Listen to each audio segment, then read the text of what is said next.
Olá, sejam bem-vindos ao meu canal. Meu nome é Luciana e esse canal é para anunciar Cristo. E eu quero te convidar a se inscrever no meu canal, a curtir esse vídeo e compartilhar com o máximo de pessoas possível. Esse vídeo, ele é uma continuação dos vídeos um e 2 da carta a Tito. Se você não assistiu o vídeo 1 e 2, eu vou deixar um card aqui em cima para você clicar e assistir os vídeos anteriores. Nos vídeos anteriores eu falo sobre o panorama da carta a Tito e também falo a respeito, né, uma exposição do capítulo número 1 da carta a Tito. Apesar de que esse vídeo ele já está fazendo aniversário de um ano, né? Quase aniversário de um ano dos vídeos anteriores, porque eu acabei não gravando a última aula dessa exposição da carta a Tito e hoje eu estou finalizando. E como eu já te falei, se inscreva no meu canal para me ajudar a me manter constante aqui no YouTube para trazer conteúdos mais densos, aulas, estudos bíblicos que vão poder te ajudar e te edificar na fé. Amém? Então vamos lá. Vamos hoje seguir uma jornada aqui, uma exposição dos capítulos 2 e 3 da carta a Tito. Nós vamos falar sobre um modo de viver que agrada a Deus, boas obras e doutrina, algumas doutrinas que nós encontramos aqui nos capítulos 2 e 3. Se você perceber que eu estou sempre aqui olhando para o lado, abaixando a cabeça, é porque eu estou aqui olhando o meu rascunho nessa Bíblia aqui, que está toda rascunhada, está toda escrita, né? E aí eu vou seguindo ela aqui os meus escritos para poder dar essa aula para você, ok? Então vamos seguir aqui. Tito 2. Paulo, no capítulo 1, ele já tinha feito aqui uma forte exortação aos falsos mestres que tinham se infiltrado na igreja. E agora ele vai tratar sobre os comportamentos que os verdadeiros cristãos devem ter. Aqui ele faz uma distinção de gênero, de idade e até mesmo de função que cada um desempenha.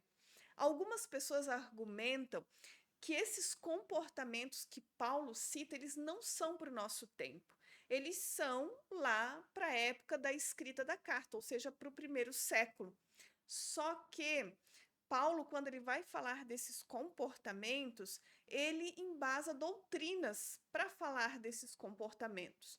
Então, nós temos a clareza que esses comportamentos eles são princípios para nós hoje, ok? Então, isso precisa ficar muito claro. Se alguém falar, mas isso não é para o nosso tempo, é porque estão baseados em doutrinas e são princípios, mesmo que algumas coisas talvez não sejam exatamente, né, como nós nos comportamos ou vivemos hoje, mas são princípios, sim, para o nosso tempo. Então vamos lá. Tito 2, versículo 1 diz o seguinte: Mas quanto a você, ou seja, mas quanto a você, Tito, que as suas palavras reflitam o ensino verdadeiro. Ou seja, Tito, aquilo que você fala deve refletir o ensino de Cristo, o verdadeiro evangelho, ao contrário dos falsos mestres, ao contrário dos cretenses, porque eles tinham fama de serem mentirosos. A sua palavra, aquilo que você fala, aquilo que eu e você falamos, devem refletir o ensino verdadeiro. Porque existe sim o falso ensino, mas aqueles que são verdadeiramente cristãos, eles vão falar e a sua fala vai refletir o ensino verdadeiro. Versículo 2 diz o seguinte: os homens mais velhos devem exercitar o autocontrole, a fim de que sejam dignos de respeito, desculpa, e vivam com sabedoria. Devem ter uma fé sólida e serem cheios de amor e paciência. Ou seja, o autocontrole, ele é um fruto do espírito, né? Então, o autocontrole, ele não é uma opção para o cristão. Ah, eu não consigo me controlar, o sangue sobe para a cabeça e eu falo coisas que eu não gostaria de falar, eu faço coisas que eu não gostaria de ter feito, mas é porque eu agi no ímpeto, no calor do momento. Só que a palavra de Deus diz que nós devemos ter autocontrole, domínio próprio, porque isso é um fruto do Espírito Santo, isso faz parte do fruto do Espírito e não é opcional. Então, tem um ditado que diz, né? Aquilo que nós fazemos é muito fácil, muitas vezes, premeditar, mas a forma como nós reagimos, nós não conseguimos premeditar, nós não conseguimos controlar. Então, as nossas ações e as nossas reações devem ser guiadas pelo Espírito Santo. Se você é um cristão verdadeiro, e eu creio que se você está assistindo esse vídeo, se você está aqui no meu canal, você é um cristão verdadeiro porque você está buscando pela palavra.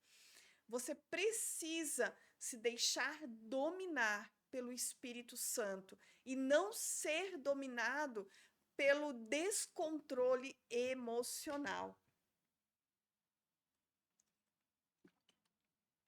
Vamos lá, vamos seguir aqui, senão nós não vamos conseguir tratar todos os 2 capítulos. Versículo 3: Semelhantemente, as mulheres mais velhas devem viver de modo digno. Não devem ser caluniadoras nem beber vinho em excesso, antes devem ensinar o que é bom. Meus irmãos, calúnia é pecado. Não adianta a gente falar, ah, mas eu falei isso porque é verdade, porque a pessoa fez mesmo.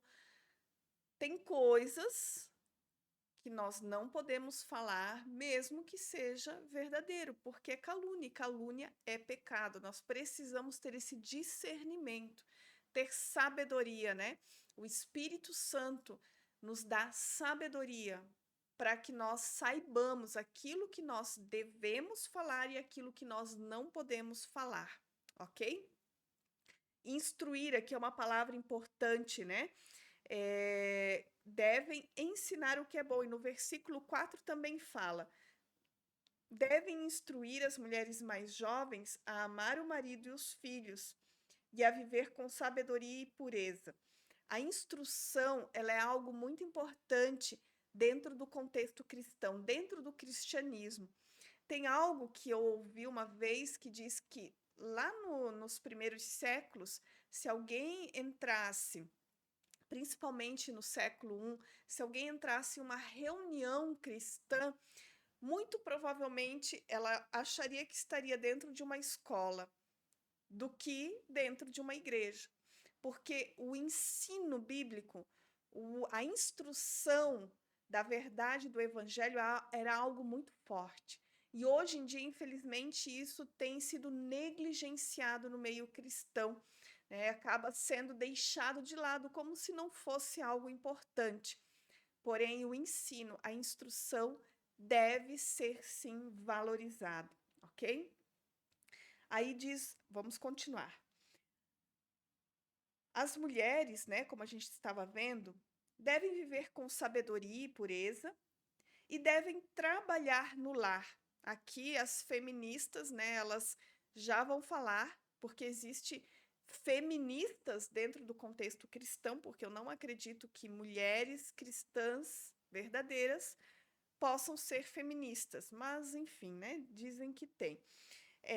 Aqui elas já vão dizer que isso aqui é um anacronismo, que não serve para o nosso tempo. Mas a verdade é que o apóstolo Paulo aqui não está proibindo o trabalho fora de casa, porque várias mulheres na Bíblia faziam trabalhos extra-lar, que era fora do seu lar.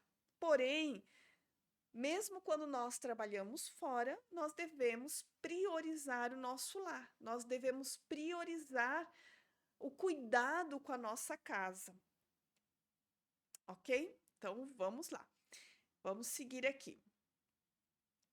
A fazer o bem, né, dando continuidade, e a serem submissas ao marido. E aqui também é uma outra palavra que assusta as mulheres, né? A submissão.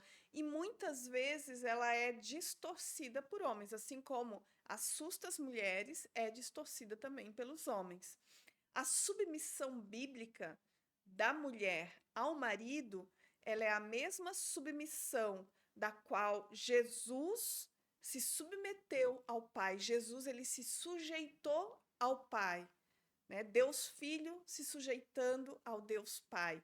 Então é a mesma sujeição, é uma submissão voluntária, de amor, de entrega, de confiança também, de que a quem ela está se sujeitando vai cuidar dela, vai suprir as suas necessidades e vai amá-la, assim como Cristo amou a igreja, porque a Bíblia também fala isso lá em Efésios. Da mesma forma, incentive os homens mais jovens a viver com sabedoria. Você mesmo deve ser exemplo de práticas de boas obras. Tudo que fizer deve refletir a integridade e a seriedade do seu ensino. Ou seja, tudo que nós fizermos, e isso aqui é um problema muito sério no meio cristão. Por que que muitas vezes o evangelho é difamado, é mal visto? Porque as pessoas constantemente veem cristãos, entre aspas, né? Ou evangélicos, melhor dizendo, indo na igreja, lendo a Bíblia, porém dando mau testemunho. Se você é um cristão verdadeiro, aquilo que você faz deve refletir a integridade e a seriedade do seu ensino. Não tem como você falar algo e viver de forma diferente. Isso é ser um falso cristão, isso é perverter o evangelho, isso é uma afronta contra o evangelho. Portanto, se você fala do evangelho, você precisa viver de uma maneira íntegra, de acordo com aquilo que você fala. Aquilo que você fala deve ser coerente com aquilo que você faz. Por favor, reflita sobre isso. Reflita se a sua vida está, os seus comportamentos, aquilo que você faz, está refletindo, está coerente com aquilo que você fala.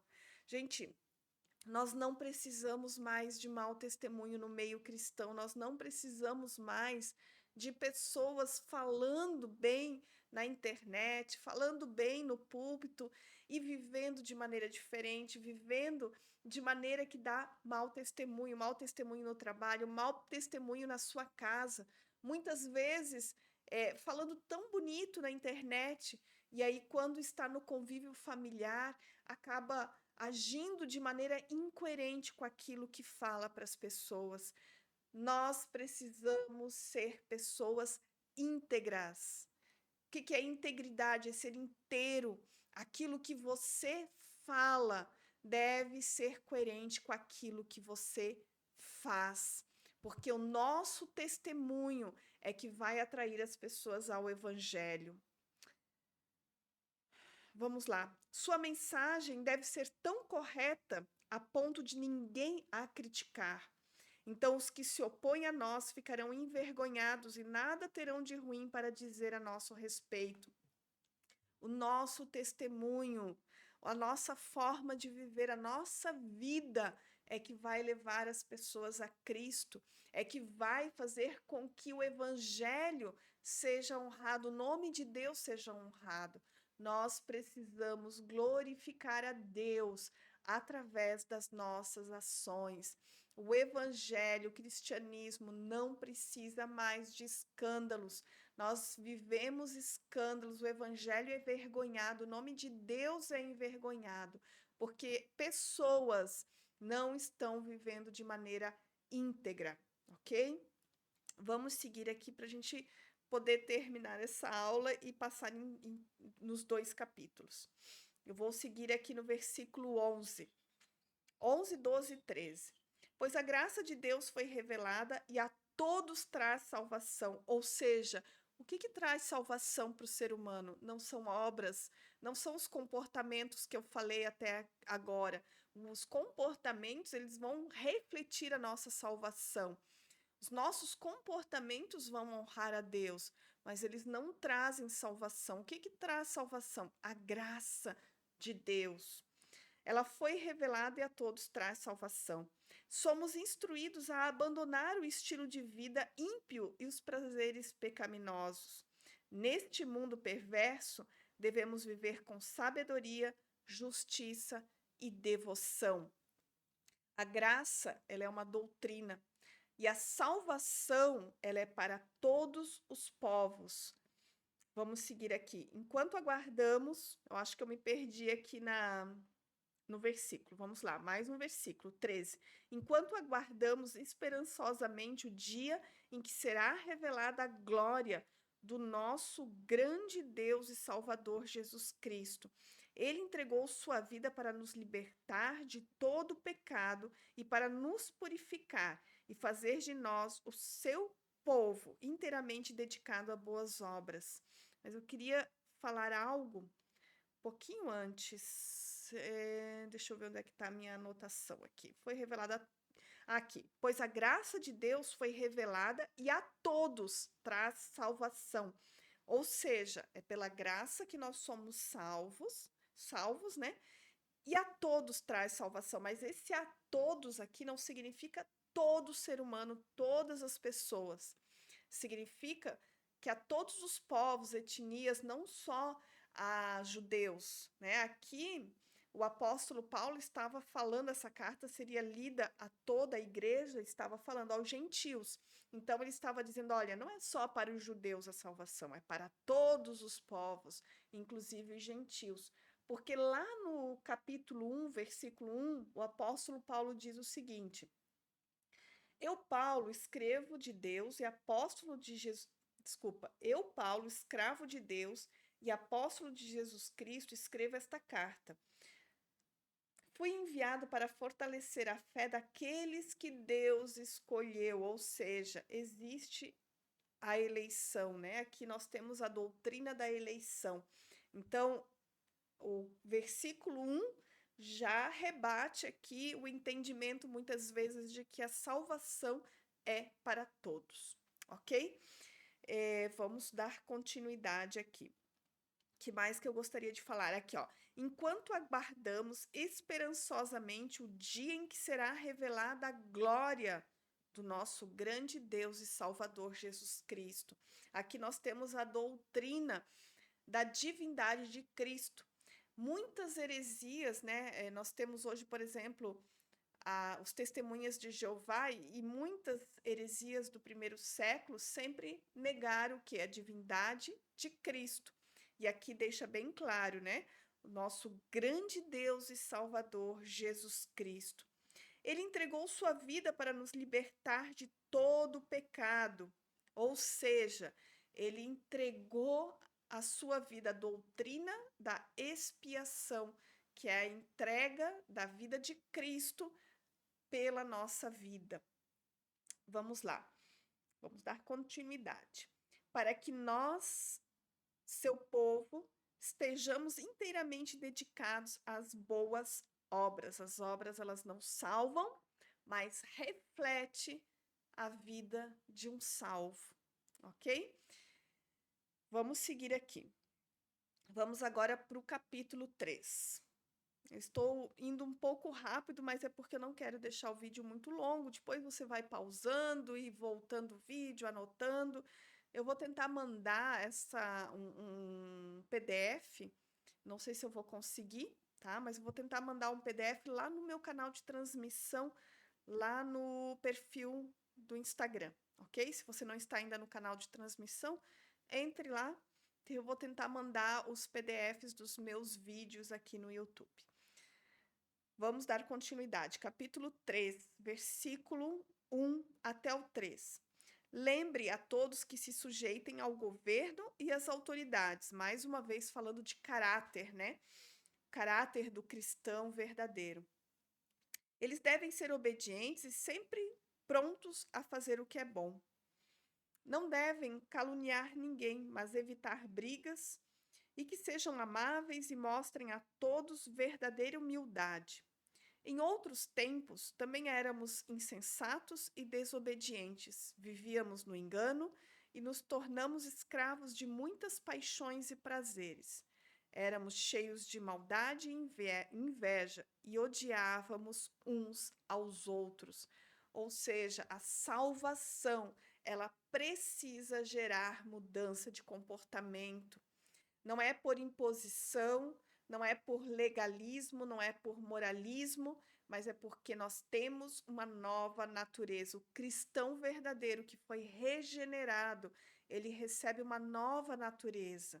Ele já não tem a velha natureza e ele não pode mais ser guiado pelas paixões das quais ele era guiado antes. Não tem como dizer, olha, eu sou cristão verdadeiro, mas eu ainda continuo no pecado porque eu estou no processo. Eu sei que tem algumas coisas que o Espírito Santo vai trabalhando no decorrer do tempo, mas se você tem uma nova natureza, você não é mais guiado pelas paixões e prazeres dos quais você era guiado antes. Você pode sofrer tentação, você pode sim ser tentado naquelas áreas que você antes, né, vivia no pecado, na iniquidade, mas não tem como dizer que você é cristão verdadeiro se você permanece na iniquidade, no pecado de forma deliberada, ok? É, e tem uma coisa também que acontece muito nas nossas igrejas, é aquela história, isso pode e isso não pode.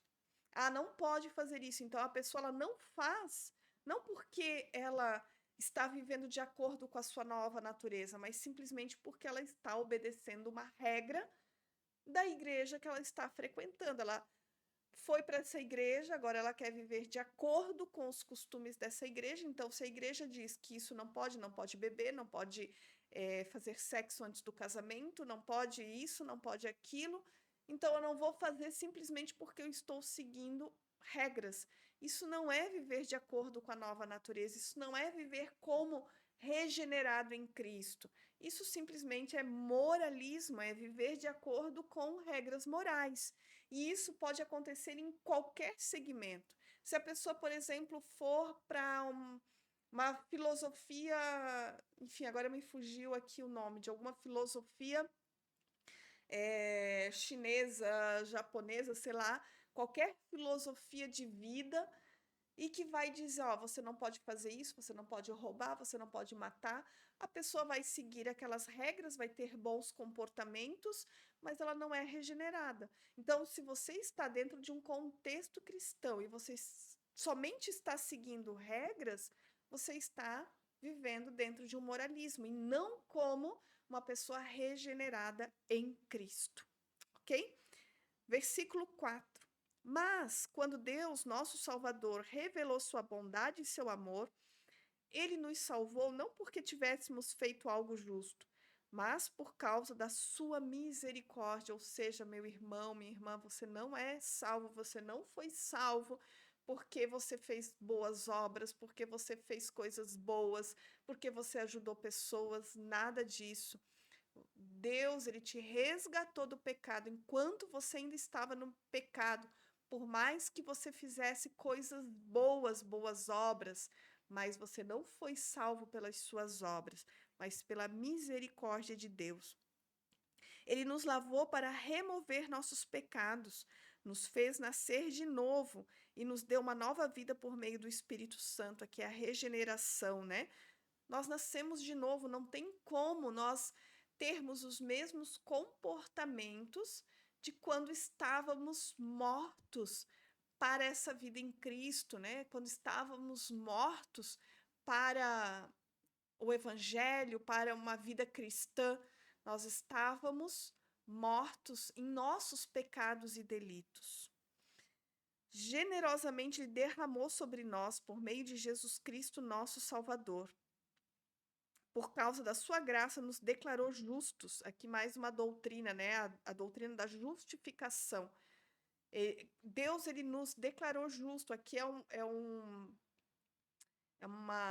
vocábulo ou uma forma de se falar do meio jurídico, né? O que é uma pessoa ser tornada justa? O que é a justificação? É que ela foi declarada justa. Olha, não existe mais pecado, não existe mais erro, não existe mais condenação. Você foi justificado. E isso é algo que Deus faz em nós, não é algo que nós fazemos para obter. A justificação é uma doutrina, é quando Deus nos declara justos. Cristo, ele morreu por causa dos nossos pecados. Então, a justiça que era de Cristo foi imputada a nós. Nós recebemos a justiça que era de Cristo. Nós fomos declarados justos. Vamos seguir aqui para a gente dar continuidade aqui no nosso estudo e poder terminar sem que o vídeo fique muito longo. Essa é uma afirmação digna de confiança e quero que você insista nesses ensinamentos, para que todos os que creem em Deus se dediquem a fazer o bem. São ensinamentos bons e benéficos para todos, ou seja, esses comportamentos, eles são benéficos para todos.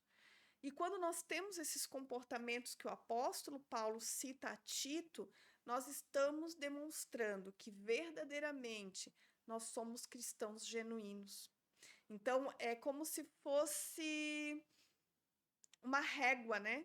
Que me disse, você está tendo comportamentos que demonstram que você é uma nova criatura? É um filtro, na verdade, né? Um filtro que nós podemos usar. Você está tendo comportamentos que realmente atestam que você é uma nova criatura, seus comportamentos vão atestar que você é uma nova criatura, não por imposição, não por moralismo, como eu já falei, mas algo que vem da sua natureza. Os seus comportamentos, de acordo com o que o apóstolo Paulo falou, eles devem vir da sua nova natureza. Então, você tem uma nova natureza que vai fazer com que você tenha bons comportamentos, comportamentos santos, e então você vai praticar boas obras, porque você é regenerado, porque você foi justificado, porque você é salvo. Mais uma vez eu digo, as obras, elas não salvam, mas elas atestam a salvação. Não se envolva em discussões tolas sobre genealogias intermináveis, nem em disputas e brigas sobre a obediência às leis judaicas. Trazendo isso para o nosso tempo, né? Aqui, como eu falei lá no início do vídeo, tem algumas coisas que são princípios, que não fazem parte da nossa cultura, mas são princípios. O que isso significa para nós hoje?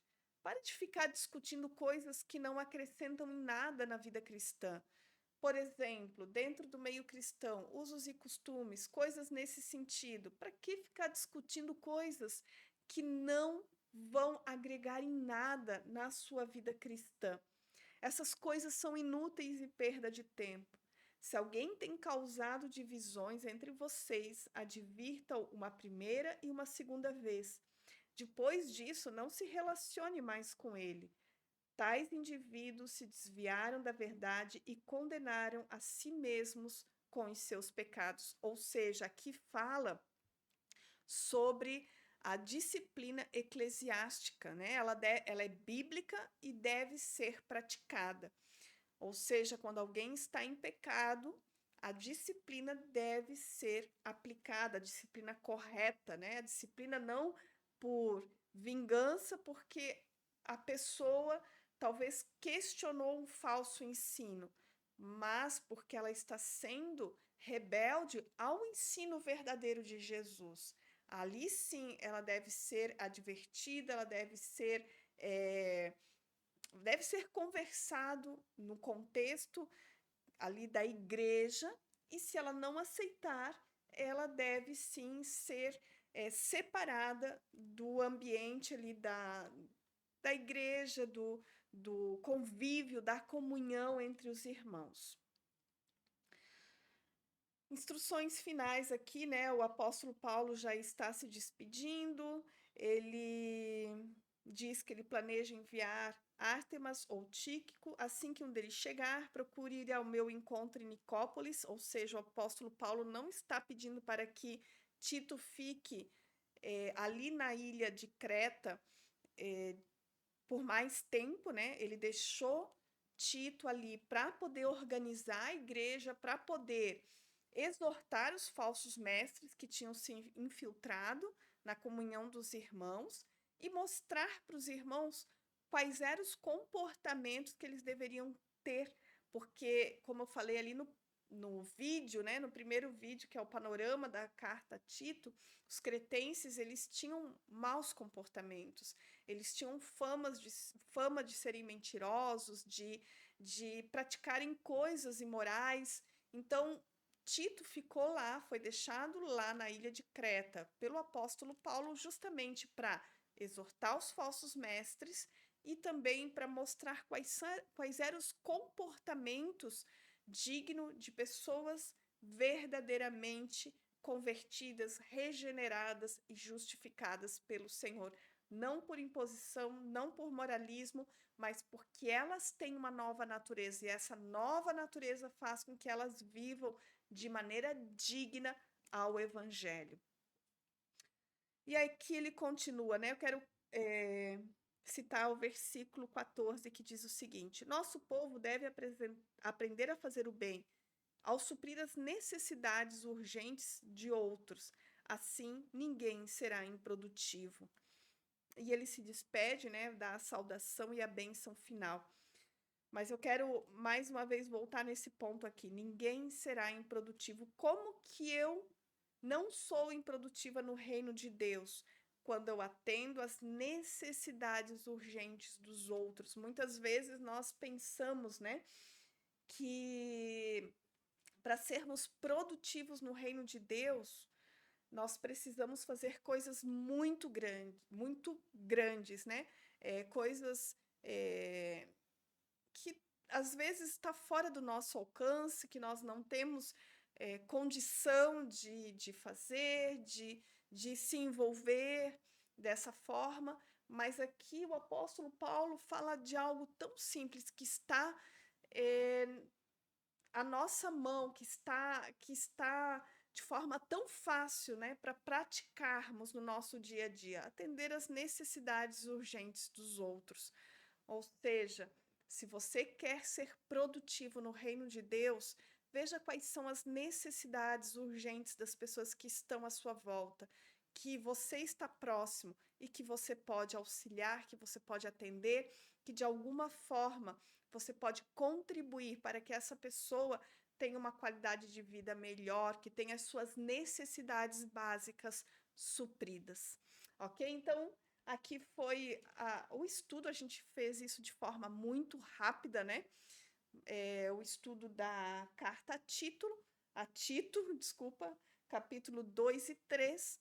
Se você quer assistir também o capítulo 1 e o panorama da carta a Tito, assista os dois vídeos anteriores. Se eu não me engano, os dois vídeos anteriores eu falei especificamente assim mais para mulheres, então você vai ver que eu vou falar minha irmã e tal.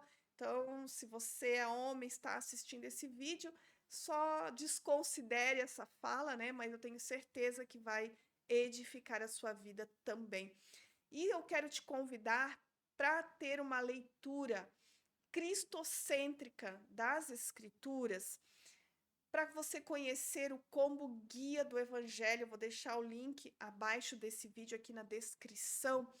É um combo onde você vai ter Cristo revelado em toda a Bíblia, Cristo no Antigo Testamento, estudos bíblicos. São 3 materiais, 3 e-books que vão te ajudar a ter uma leitura cristocêntrica da Bíblia. E isso é muito importante para você entender todo o plano da redenção que começa já lá em Gênesis. E eu quero te convidar a conhecer esse como, tenho certeza que vai edificar a tua vida, que vai te abençoar e você vai poder aprender para poder ensinar para outras pessoas também. Vamos multiplicar, né, esse ensino, esse conhecimento, para que as pessoas possam ter acesso a essa leitura cristocêntrica. Hoje, infelizmente, a gente vê no contexto cristão muita leitura que é voltada para o ser humano, quando o ser humano está no centro, né, da leitura bíblica. E isso não é o evangelho verdadeiro. Então, clique no link aqui abaixo desse vídeo, conheça o combo Guia do Evangelho, se inscreva no meu canal, curta esse vídeo, compartilhe com outras pessoas. Deus te abençoe e até o próximo vídeo.